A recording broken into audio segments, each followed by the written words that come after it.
Kings chapter 5, International Fame. Hiram, king of Tyre, sent ambassadors to Solomon when he heard that he had been crowned king in David's place. Hiram had loved David his whole life. Solomon responded by saying, "You know that David my father was not able to build a temple in honor of God because of the wars that he had to fight on all sides until God finally put them down. But now God has provided peace all around, no one against us, nothing at odds with us. Now here's what I want you to do. Build a temple in honor of God, my God, following the promise that God gave to David, my father, namely, your son, whom I will provide to succeed you as king. He will build a house in my honor. And here's how you can help. Give orders for cedars to be cut from the Lebanon forest. My loggers will work alongside yours, and I'll pay your men whatever wage you set. We both know that there is no one like you in Sidonians for cutting timber." When Hiram got Solomon's message, he was delighted, exclaiming, "Blessed be God for giving David such a wise son to rule this flourishing people." Then he sent this message to Solomon. "I've received your request for the cedars and the cypresses. It's as good as done. Your wish is my command. My lumberjacks will haul the timbers from the Lebanon forest to the sea, assemble them into log rafts, float them to the place that you set, and then have them disassembled for you to haul away. All that I want from you is that you freed my crew." In this way, Hiram supplied all the cedars and cypress timbers that Solomon wanted.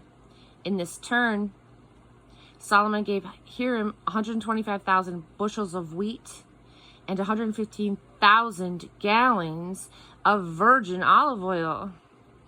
He did this every year, and God, for his part, gave Solomon wisdom, just as he had promised. The healthy peace between Hiram and Solomon was formalized by a treaty. The temple work begins. King Solomon raised a workforce of 30,000 men from all over Israel. He sent them in shifts of 10,000 each month to the Lebanon forest. They would work a month in Lebanon and then be sent home at 2 months. Adoniram was in charge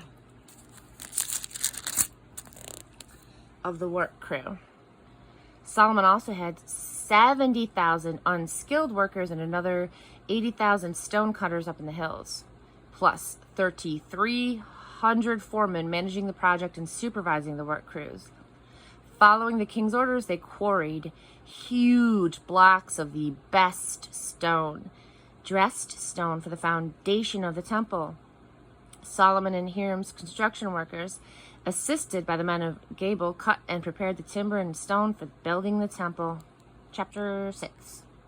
480 years after the Israelites came out of Egypt, in the 4th year of Solomon's rule over Israel, in the month of Ziv, the 2nd month, Solomon started building the temple of God. The temple that King Solomon built to God was 90 feet long, 30 feet wide, and 45 feet high. There was a porch across the 30-foot width of the temple that extended out 15 feet. Within the temple, he made narrow, deep-silled windows. Against the outside walls, he built a supporting structure in which there were smaller rooms. The lower floor was 7.5 feet wide, the middle floor 9 feet, and the third floor 10.5 feet.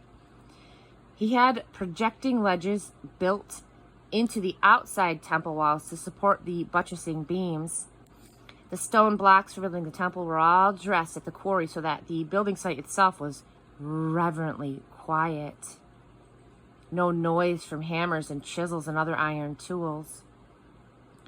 The entrance to the ground floor was at the south end of the temple. Stairs led to the 2nd floor and then to the 3rd.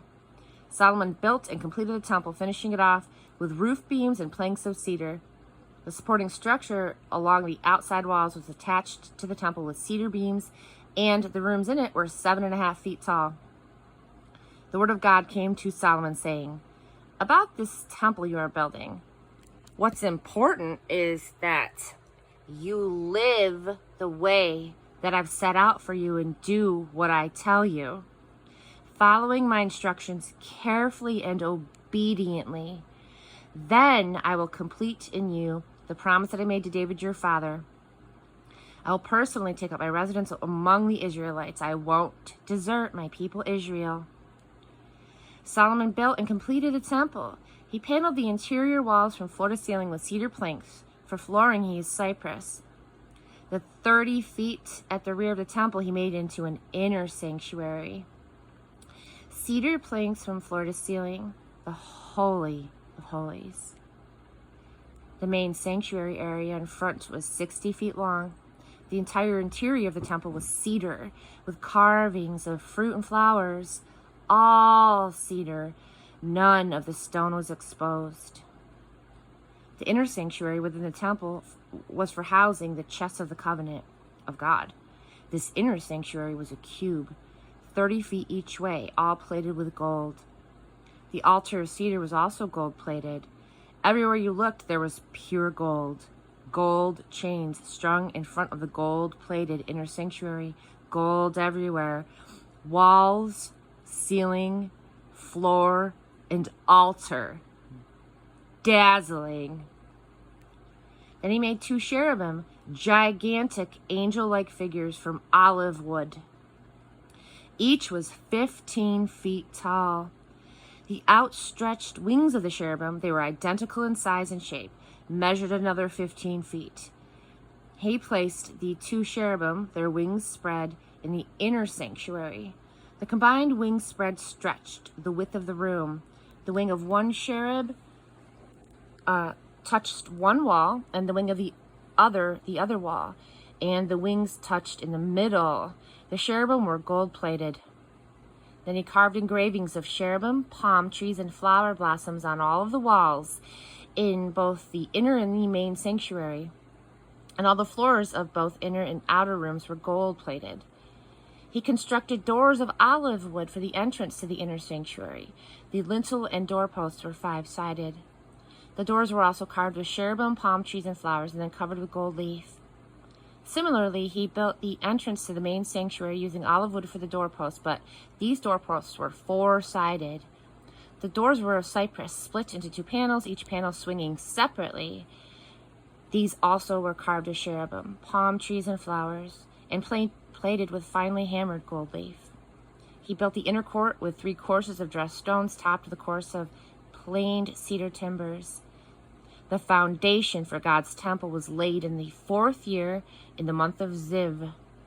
It was completed in the 11th year in the month of Bul, which is the 8th month, down to the last detail, just as planned. It took Solomon 7 years to build it.